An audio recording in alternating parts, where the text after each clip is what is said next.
இல்ல சேலையங்கானும் உள்பாவாடையங்கானும் ஜெட்டியோட நிக்கிறேன். ஏய், உங்களுக்கு அது ஷார்ட்ஸ், எங்களுக்கு அது ஜெட்டி. ஆமா, என்ன மேல மாராப்பியங்கானும் ஜாக்கெட்டியங்கானும் பிராவோட நிக்கிறேன். ஏய், உங்களுக்கு அது ஸ்லீவ்லெஸ், எங்களுக்கு அது பிரா. அதுல காத்து வாங்குறது, தொப்புல தோடு போடுறது, தொடையில ஆர்ட் வரையிறது. ஆர்ட் கண்காட்சியா இல்ல பொருட்காட்சியா?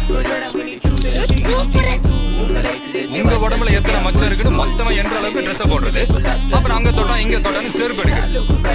இதே வேலையா போச்சுல உங்களுக்கு. இந்த பாரு, ஆண்டவ ஆம்பளை படிச்சது பொம்பளைக்கு, பொம்பளை படிச்சது ஆம்பளைக்கு. அவங்க தேவைக்கு இவங்க, இவங்க தேவைக்கு அவங்க. அவன் ஒட்டு மொத்தமா படைச்சு விட்டான். ஆனா நாம தான் ஒழுக்கமா வாழணும். ஒருத்தனுக்கு ஒருத்தியா, ஒருத்திக்கு ஒருத்தனா. ஒருத்தனுக்கு ஒருத்தியா வாழணும்னா அந்த ஒருத்தனுக்கு மட்டும்